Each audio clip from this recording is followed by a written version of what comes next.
So, I realized at first that it's been a while. To be fair, this video was already completed. I had my green screen, I had my camera. Not to fucking lie, I have it all. I had it on here. We had the green screen set up over there. We have the new cams, the wireless cams for it. We filmed the video. It was great, and well, basically, without beating the fucking bush, it was hot as fuck that day. So I had the AC up all the way. I had this fan up all the way, and it was just like a background noise, just a constant hum. That was so fucking annoying for me that I couldn't post it. So we're gonna film it again, and it's still hot. So we're gonna do this microphone, which I usually use when I stream at twitch.tv/nerdgamer, and because it'll filter it out. I hate audio being bad. So sorry about that. But we're filming it again. We'll have it done.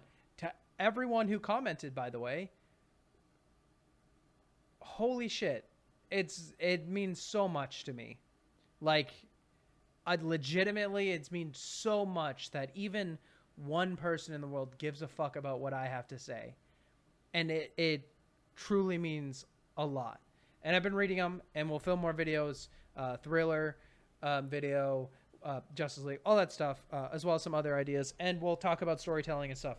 But I wanted to get this done and out of the way. It's already gonna be a long one, so you're not gonna need to watch it if you just want to put it on another screen and hear it out. I'll have some visuals up occasionally, but it's mostly going to be able to be done through dialogue. So if you just want to put your headphones in and do whatever you do, go ahead and do that. I appreciate it, as always. Keep liking and commenting and feedback, and I absolutely love it. It's meant so much to me. And I feel like there's one more thing. Comment on what days you think these should be uploaded that you guys would prefer. I'm thinking of, this one's obviously going to be uploaded like tonight, but not tonight. Sorry, tomorrow night. But let me know what days are best that you guys think would be uploaded, and I want to kind of do that. My goal is to get this so regular that these are once a week, and then eventually get 2 a week for other types of videos. I apologize for what I'm wearing. I'm just getting off of work, so I look like a bum. But without further ado, get your drink, get your relaxation on. And remember, this is tied to the DC universe. If you haven't seen the last movie pitch, it is Batman, Gotham Detective, which I will put right there. And then if you're interested, none of that information is necessary for this film, but it will be necessary for future stuff. Just wanted to let you know. So, as always, there are 3 rules. I'll put them on screen so that way we don't have to read them out loud. But you guys will know them. They will be on screen. These are the same 3 rules that we apply to every single movie pitch that we do on the channel. This is going to be the second film in our DC Extended Universe, and the point of this movie is going to be used in order to introduce our Superman and showcase his difference from Batman from the previous film, as well as how he can be the hope and icon to the people that Batman and other heroes cannot be. So similar to our Batman film, we're going to open it up with a noise, as we hear the sound of a heartbeat monitor and the reveal of Pa Kent looking over an acceptance letter for Clark Kent of the Daily Planet. Pa will talk about how excited he is for Clark to get out of Smallville and make a name for himself. Clark will tell his father that he planned to stay and help him and Ma during his treatment. Pa will argue with his son about his decision, basically saying that when his mother and him first laid eyes on Clark, they knew that he was special and he was going to do great things. He can't be stuck in Smallville. That's not the future they want for him. The argument's going to continue, and Pa's going to make his points, but as this is happening, the sounds of the machines and noises of the hospital they're in is going to begin to grow and overwhelm both the audience and Superman. As the sounds are becoming too much, Clark begins to vent his frustrations of having so many gifts, so many abilities, but still being powerless to help his father. Pa's going to place his hand on Clark's shoulder. And as this happens, all the sound is going to slowly return to normal. Clark will look to his father, who's going to have a reassuring look on his face, letting Clark know that even he can't save everybody. In fact, he'll tell him directly that, Clark, even you can't save everybody. We're going to end this scene as a pulling shot of the hospital room, as we're slowly pulling away from Clark and Pa Kent to a hospital hallway where nurses and wounded are going by, showing the chaos that truly is inside such a hospital. And as it gets cluttered and they become out of frame with the passing of people, we'll segue over to our title sequence and reveal the title of our movie.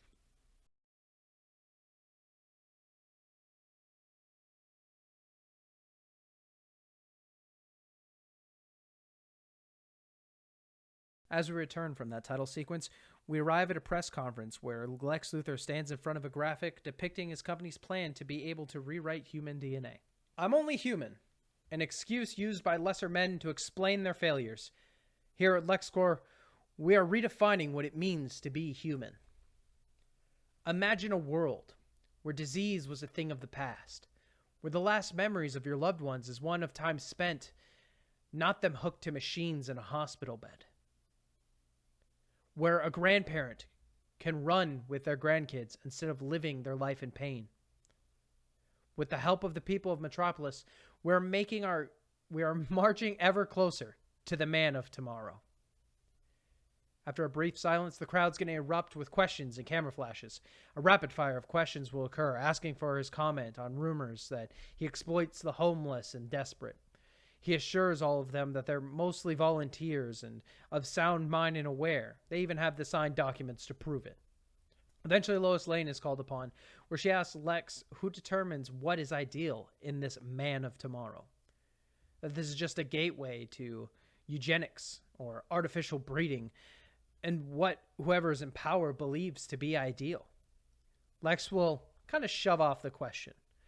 He believes it just to be fearful propaganda hinging on moral dilemmas and ethics that will never occur. Her and her publication have no more footing than those in the park preaching that corporations like his will bring upon an inevitable doomsday. After having the final word, Lex will leave and the crowd soon dismissing with him.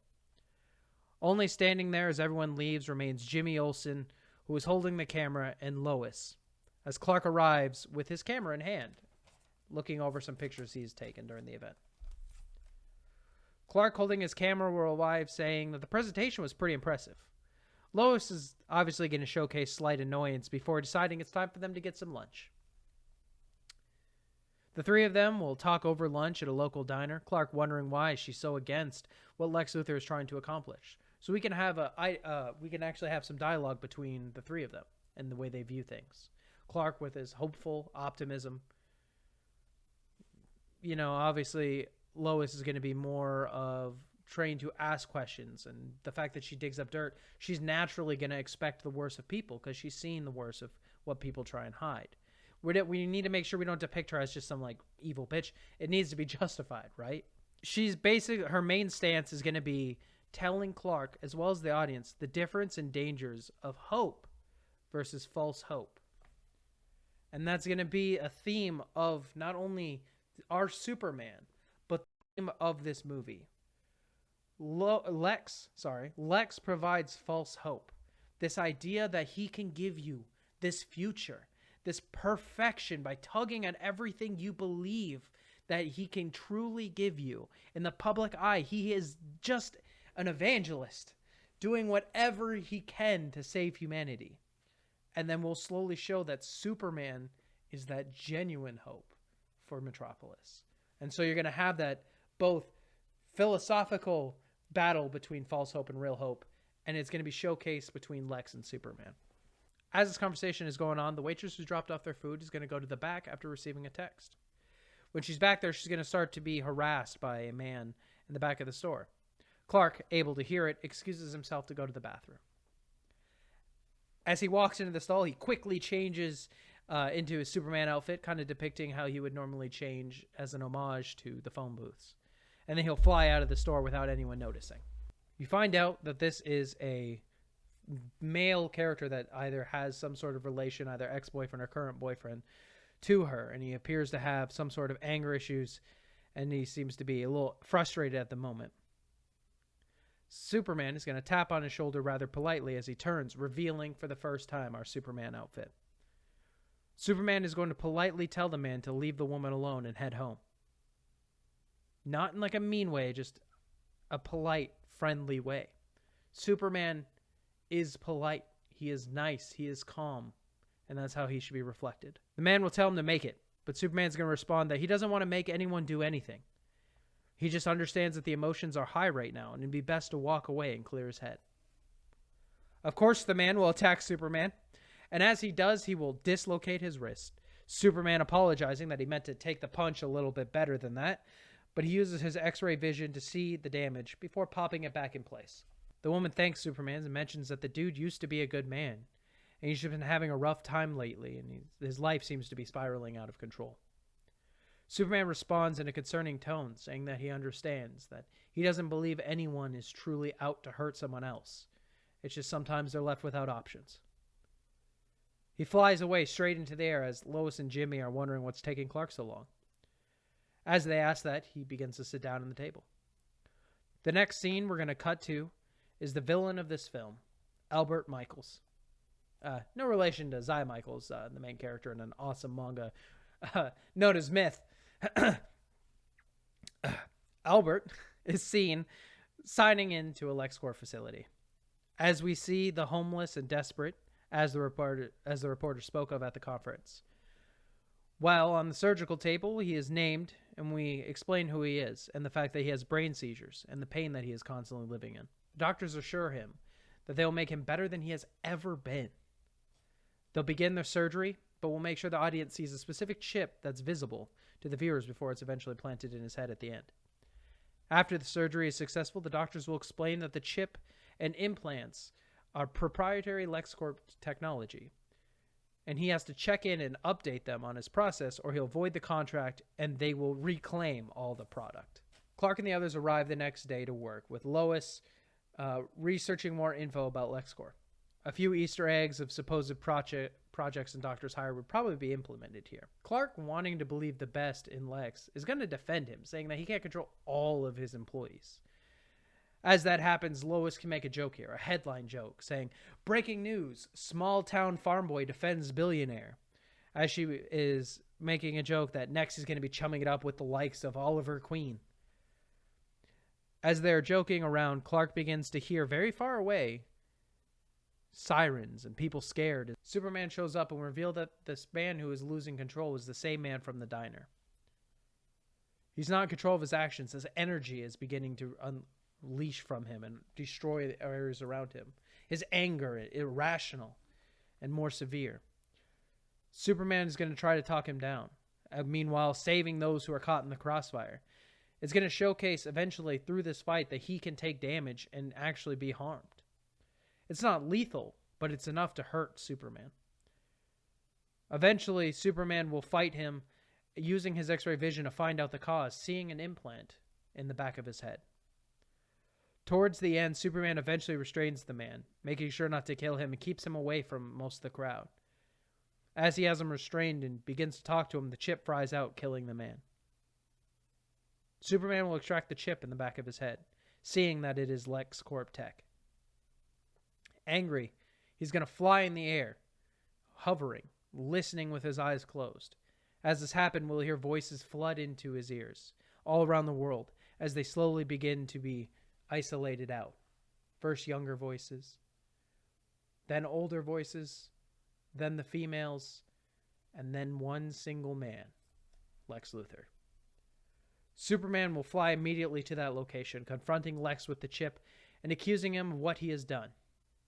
The entire time, Lex will defend himself, talking about how there's no proof that he did anything, that everything he's done has been to help people. This one deranged man is an outlier. During the argument between Lex and Superman, we're going to showcase that Lex the entire time does not stand down, nor is he intimidated by Superman, even if he's not directly hostile. He should be confident.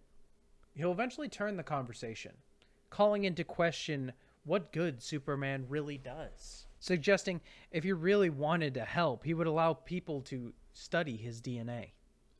That someone like him showing up to lecture him about values and ethics when he doubts that he has even lived as a man on this earth, that he has even seen loss or had any struggles that the average man has to have. If he did, he'd understand that the ends always justify the means when it comes to saving lives. Superman won't get angry. He'll just focus his gaze. Lex on the verge of a victorious smile. But Lex will defuse the situation. Not taking blame, but saying that he'll look into who is responsible and correct it. Superman will leave. Lex calling his labs, asking which doctor is responsible for the chip. It'll say a specific type of chip, but we're just going to say the chip. Upon his arrival to the lab, it will be the same doctor that has been working on Albert Michaels. The doctor's last name for a quick Easter egg will be Vale, as a reference to the doctor who made Metallo. He will ask how the subjects are going. The doctor will explain that the previous subject's DNA couldn't maintain the power, and that's why he fizzled out. But they can regulate it with the suit they've been working on. Well, there we see Albert lifting a huge amount of weight and being tested with a smile on his face and happiness of his newfound gifts. Lex, curious, will ask who he is and grab his chart. Eventually looking up from the chart and getting the information, he'll say something along the lines of, fit him with a suit and get that blood sample for this Superman that we found on scene in the lab. A passage of time will occur, and eventually we will have a conversation with Ma Kent and Clark talking about his father. They'll discuss what Lex told him about him not doing good and debating if the ends truly do justify the means. By the end of this conversation, we'll walk away with the reveal that it's unfair, but since Superman doesn't have limits like other humans, he can't compromise. Unfortunately, he has to remain the inspiration for others to become. He is their hope of a world where all people are good. That is why he is Superman, not his abilities. Eventually, his faith will be restored in himself, thanks to his mother, and will prepare for the climax of the film. Atomic Skull will summon and challenge Superman in the middle of Metropolis, making a scene. Atomic Skull will be in the suit, but he'll still be human. 1, movie's got a budget, but 2, there's another plan. The two will begin to battle, Skull using his strength and eventually shooting I-beams and doing some atomic blasts out of his hands. But eventually, the entire time, Superman will try and talk him down. He will warn of the dangers of the chip and him being harmed and removing it. And during this course, we will have Atomic Skull mention that he never wants to go back to what he was before that. The fight will continue until Superman flies Atomic Skull into a field to limit the damage and save more lives. As he brings him to this field, Superman will try and end the fight as quickly as possible, eventually realizing he can't give him to give up willingly, and he will shoot his heat vision into the chip, destroying it. As this chip is destroyed, we will see him fall to the ground. He'll have this weird reaction of pain and blurred vision as he begins to speak. As he is speaking, he will explain that Lex is making the man of tomorrow. He is building better people every day. And that man of tomorrow, Superman is looking at as we hear the sound of the suit explaining how much power it is containing. As that happens, he will say, and that man of tomorrow is not you. And as that happens, we'll get that badass 1, because of budgetary things we didn't show it, but 2, for that badass fucking reveal as he turns into this fucking full-on Atomic Skull, energy out, and he fucking reveals himself and does a cool heat blast and blasts Superman away, catching him off guard, giving everyone that fucking clap moment and badass moment that everyone wants in a fucking blockbuster movie. Eventually, during this fight, this overwhelming surge of power and fact that it caught Superman off guard will eventually get him knocked really fucked up, and eventually he'll be thrown and blasted into space. While he's thrown in space, Atomic Skull will make his way back to Metropolis. He still has something he has to do for Lex, which is kill Lois Lane, who's been digging up all this dirt on him. As he's going through the city, he is being attacked and just angered by the police who dare attack the man of tomorrow. All these people afraid of him and judging him as his anger is beginning to rise because of just the overwhelming power he feels as he makes his way through these people and crowds, attacking and just destroying his way through, enjoying the power. We'll cut back to Superman in space, floating near the sun. Peaceful, quiet scene.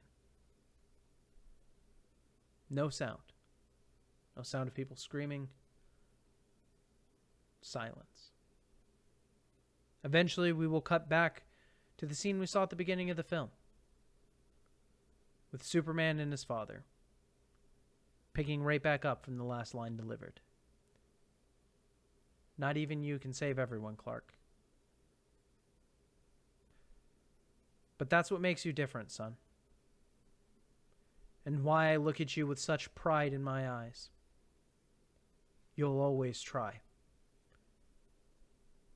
As that happens, we will cut back to the scene with Superman's eyes opening. All of the sound of screams and everything going into, just filling the stream, overwhelming, as Superman's eyes are now bright red. And he will fly back to Metropolis, and we will showcase something that every fucking Superman film fails to do. We will show him saving people, collapsing buildings, people from cars, and he'll do it quickly. He'll make sure everyone's okay. He'll take the time to ask if they are okay. He will smile and be comfort to where they don't feel fear. And as he's making his way to Atomic Skull doing all this, that's when you play whatever the fuck our Superman theme is for this film.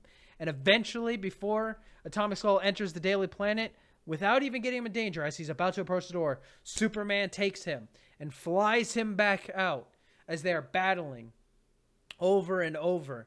Atomic Skull eventually losing his footing and deciding to go full power as the suit realizes that it can't contain it. It will say it. Superman can hear it. Atomic Skull saying what he's about to do to this planet is going to make Hiroshima look like a pop rock. And as he's beginning to overpower himself, Superman will grab him with no other option and fly straight up into space. As he flies into space, he obviously kills Atomic Skull. But it'll make for a really cool fucking scene. And Atomic Skull will die. He'll be defeated that way. And we'll have it be a somber moment. Superman doesn't want him to die. But there was no other option. Frustrated, he should fly back to Lex again, who's sitting in his office waiting with a smile on his face. Superman realizing he can't do anything. But they have one last philosophical debate, talking about the difference between him and Lex, about the evils of false hope, and how maybe not today, but Superman will make Lex pay. Because while Lex was not the villain of today, he is without question the villain of tomorrow. And that's my movie pitch. What's up? But yeah, no, I think it'll be good. One, we'll have Lex be there, but like Lex doesn't need to be a villain. Lex needs to be pulling the strings. That is what makes him so intimidating. We need to show what makes Superman Superman, which is being hope and genuinely saving lives in a capacity that other heroes can't do it. As much as I love Batman, he cannot save lives in the same magnitude that Superman can, and you need to show that. Especially if you're trying to make people like Superman. And you need to hammer home that he's not great because he's indestructible. He's great because of what he aspires people to be. And that's what you need to do with the movie. Because I'm not even a huge Superman fan. And I swear I made one that made me want to be like, fuck yeah, Superman's the shit. But yeah, I think that'd be a great setup for him. And you have setups for future movies, which I've already planned, because that blood is certainly being used for something. Post in the comments what you think I want to use the blood for, or what you would use the blood for, or any things that I've set up in this movie, what you would do off of it, because I'm very eager what you would do as a sequel for my pitch. That seems very interesting. Also, as always, I don't cast, but whoever you want to cast, put it in the comments so you think fit these roles. I think it'd be really interesting. Which Superman villain would you use for your first one? Do you know much about Atomic Skull? Are you going to go read about Atomic Skull now? Anyway, I appreciate you guys all being super patient with how long this video took. I appreciate the jankiness of letting me do a video where I just sit in front of the camera as opposed to what I want to do, which is make it a lot more engaging. But I'm sorry if I rambled too long. I'm sorry if I'm rambling now. but I love you so much for just being here. I appreciate all of you. Thank you for allowing a nerd to ramble about something he's passionate about. And as always, remember that the cure for boredom is just a little bit of stupidity.